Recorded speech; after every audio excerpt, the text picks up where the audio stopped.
Ahoy crew members. Today we're looking at a tense exchange between Jesse Lee Peterson and Tariq Nasheed about reparations, white supremacy, and the economic history of America. As always, I'll pause along the way to point out logical fallacies, contradictions, and rhetorical tricks that pop up during the discussion. If you enjoy breaking down arguments and spotting bad logic in real time, hit subscribe and let's get into it. White supremacists exist. I want to know exactly what do you want from white people? What I want for them to stop practicing white supremacy and replace the system of white supremacy with justice. I want them to redistribute the maldistributed resources that come with systematic white supremacy. I want them to punish. You want reparations? Does that mean reparations? You can call it whatever. I don't. But is that what you're saying for the understanding? Redistributed resources that were maldistributed because blacks had their resources maldistributed. We were denied things, and it was codified by the government. Do you agree with that? Meaning reparations, right? Well, we were denied things that were codified by the government. The government like sanctioned what, for example? With jobs, housing, health, all types of not reparations, but all types of resources that were given to the dominant society. The dominant society has, meaning white supremacists, they've been giving reparations for the last 200 or 300 years. Amazing. So, right. And so you want reparations from white people exactly. You want them to stop being white supremacists. Reparations from white people or the resources that were generated from free African labor. If it wasn't for free African labor, there would be no wealth in this country, Jesse. Do you agree or disagree with that? I disagree. Okay. 100% disagree. Where did it come from? Where did the wealth of this country come from if it wasn't for free African labor? The hard work of the men and women, the good men and women of this country. So the free African labor weren't good men and women? Let me ask you this. So the free African labor, those were not good men. I want to ask you another question. Deflecting means you don't believe what you said, Jesse. I want to ask you another question. Okay. Deflecting means you don't believe what you just said, but I got you. I grew up under the Jim Crow laws. White supremacy. And while growing up, black Americans, including my family members and others, did better for themselves then than they do today, and they were not complaining about white supremacy. Yes, they were, Jesse. You're telling a lie. Looking at me telling a lie. Yes, they were, Jesse. Jesse, they had a Montgomery. You grew up in Montgomery. In my neighborhood. Jesse, they had the Montgomery bus boycott where you live, brother. I didn't civil live rights in Montgomery. movement. You said you lived near Montgomery, right? Right. But they had a bus boycott, brother. Why was there was a bus boycott that led off the civil rights movement? That was to change the law, the white so that blacks would be treated under the law exactly equally. Exactly. But let me ask you so we agree. But it was about all that other mess. Right. But we agree. You actually agree with me. But go ahead, brother. Let me ask you. Go ahead, sir. I grew up under Jim Crow law down in Alabama. Right. My family members and other blacks that we knew owned land. They took care of themselves.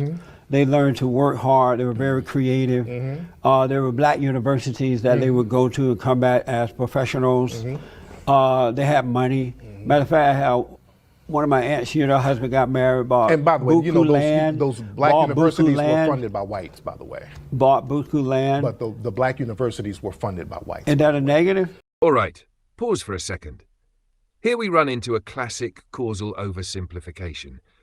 Tariq is arguing that because enslaved labor existed, the wealth of the United States is primarily the result of that labor, and therefore modern redistribution is justified. But that skips several logical steps. Yes, slavery contributed to parts of the early American economy, especially agriculture, but claiming that the entire modern economy is essentially built on that single factor ignores industrialization, immigration, technological innovation, and 2 centuries of economic development. That's what philosophers call a monocausal explanation, trying to explain a complex system with one cause. History is messy. Economies are complicated. Reducing everything to slavery equals modern wealth may be rhetorically powerful, but it's not a particularly strong historical argument. I'm just saying, you're making it seem like it was an independent thing. Unfortunately, it was just like all universities now. They got some money from the government, and they put money in themselves. And they funded many of them in the South so they can keep black people in the South, so they couldn't go in the North and compete with the immigrants that were coming in. But that's neither here nor there. But go ahead. Let me finish the point. Blacks they got married for the most part, had their children under the umbrella of marriage. The kids were decent kids where they didn't kill each other, and whites or blacks. They and those kids went on to do well in life.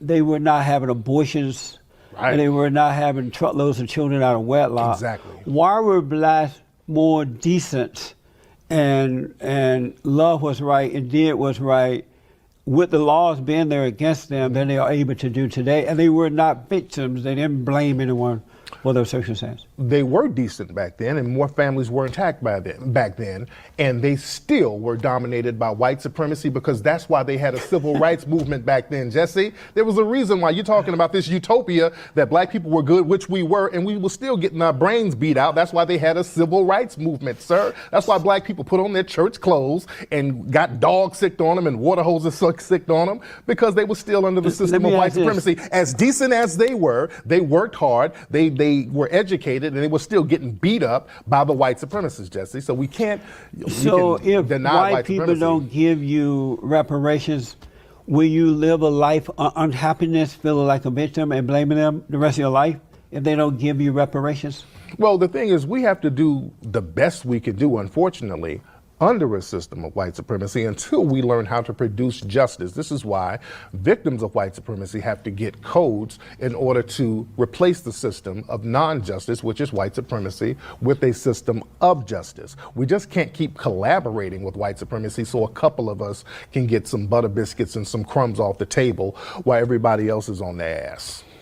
Do you know who Booker T. Washington was? Absolutely. And you know that he was born enslaved, right? Yes, I do. And you know that in spite of that, he didn't have that hatred in his heart. And his family was sold, his brother died off, and all kind of stuff happened to the man. Yep. But he didn't hate. And as a result of not hating, he became a primary figure in America, a good example for mankind. He founded Tuskegee Institute. And he too was hated by the race hustlers, the so-called talented tent, you know, all those people who were blaming white folks. Do you admire him? I love Booker T. Washington. And you know what why? did you love about him? I love Booker T. Washington because he learned how to hustle white supremacists. Now we're hearing an appeal to historical moral accounting, the idea that injustices in the past create a direct financial debt in the present. But here's the tension in the argument. If the claim is that the current system is fundamentally illegitimate because of past injustice, then logically every institution derived from that system would also be illegitimate. Property ownership, inheritance, even modern political structures. Yet the argument usually only targets certain outcomes, like wealth redistribution. That's a selective application of the premise. In logic, this is sometimes called special pleading, applying a rule broadly in theory, but only enforcing it where it produces a desired outcome. So the real question becomes, are we talking about historical analysis or policy advocacy? Because those are two very different conversations. He knew how to get out there and get all that money from those white supremacist philanthropists, and he would go to black people and say, cast down your buckets where you are. He gave a very famous speech that a lot of black people were upset about. They kind of thought he was cooning a little bit too, but secretly, you look at his autobiography and his diary, Booker T. Washington couldn't stand white supremacists, and he secretly funded black radical groups at the time, and this is why the federal government had to put agents on him like R.R. Moten and all these people to kind of watch. Who told you all that? I read. You made that. Who did you read that from? I read. There's a lot of books about Booker T. Washington that you need to really read up on. There's a lot of. He couldn't stand white supremacists, and he got that money, and he. That's not true about him. Oh, that is true. Booker T. Washington was not into the white supremacy thing. Oh, yes, and he was. Booker T. He knew what the game was. Booker T. talked about the black race hustlers back then. It's documented as fact. they are today. He was conning. He was hustling. W. Du Bois and all those guys hated Booker T. because he wasn't hated the white man was hustling, and I love that. That's not true. Booker T. Washington, yes, he did. It's unfortunate. Just like you're hustling the white supremacists too, and that's why I like you. That's why I'm here. Usually people who are classified as coons, I don't mess with them, but I like you because I know you know how to hustle these white supremacists by regurgitating their talking points, and they pay you and they give you stuff. And I tip my hat to that. Do you believe in good and evil? Of course. You believe there's good and there's evil? Of course. And what do you believe? And you're good the way you hustle these white supremacists. What do you believe about good and evil? That's a very empty question. I don't even know what that means. Okay. What do I believe about good and evil? Let me ask you this. What do I believe about good and evil? What does that mean? You said that you are a minister, right? Yes. But do you represent God? Jesse, you're just asking me random questions with no context in them. Do you represent God? Do I represent God? Yeah. Of course I represent God. You represent God. Yes. And so do you represent good or evil? I represent good. And so why do you act as though you don't know what good and evil is then if you represent good? But you're asking me what's the difference between good and evil, and that's kind of obvious. So What's the difference? good means you practice justice. Evil means you practice non-justice. That's all it means. Amazing. And justice means you guarantee that nobody's mistreated, and you guarantee those who need the most constructive help get the most constructive help. That's the basic definition of justice and the basic definition of good. Do you love all white people?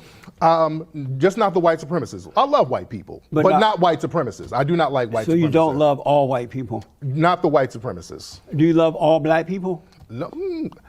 I don't like too many black people who collaborate with white supremacists. So you don't like the Uncle Toms some of and the coons, sellouts? like you like the coons? People could, and you asked me this before. You said because Jesus loved the coons, and do you love the coons? You're like one of the only coons I like. Why you like me? I like you because I know you're hustling. If I was you weren't hustling, would you like me? If would you weren't like hustling, like Sheriff Clark, I don't like him because he's a real coon. He's not like you. I think when Sheriff Clark looks in the mirror, he calls the police on himself because there's a Negro in the house. Okay, pause here. This moment is interesting because the discussion shifts from economics to historical symbolism, specifically around Booker T. Washington. Tariq suggests Washington publicly accommodated white power structures while secretly funding more radical movements. Now that's a dramatic claim, but notice something important. No clear evidence is presented here. It's more of an interpretive narrative than a documented argument. That introduces what we call an appeal to hidden motives. The idea is essentially, even if historical records don't show it, this figure was secretly supporting my interpretation. The problem with that approach is it becomes impossible to falsify. If evidence appears to contradict the claim, it can simply be dismissed for the concealment. That's not history, that's speculation. All right, let's see how this wraps up. He's a different kind of coon than you. You getting money. You dress like a player. I love you, brother. I have to tell you, you're so wrong about Sheriff Clark. I know him. I don't even deserve to dust his shoes off. He's such a good man. But let me ask you this. We had a coon train. Oh, I'm going to ask you about the coon train. Am I going to win this year? I brought you an honorary coon train award. Oh, cool. Yes. I brought you an honorary coon train award. And why do I get the honorary? Because you lost to Sheriff Clark last time. Can you hold me? I sure did. I was disappointed. Yes. Got to get my belt. So am I going to win it for this year? Yes, hold on. I don't know because the audience has to judge it. Hold on. Good. I had to give Jesse his honorary coon train award, right? Show him your coon train award. There it is. Man, congratulations to Jesse. Thank you. Yes. Thank you, Black Americans. Well, that's enough for today. A lot of strong opinions in this one. But as always, the key is separating emotion from argument and looking carefully at the logic behind the claims. If you enjoy these breakdowns of Jesse Lee Peterson interviews and debates, make sure you subscribe, drop your thoughts in the comments, and let me know what interview we should analyze next.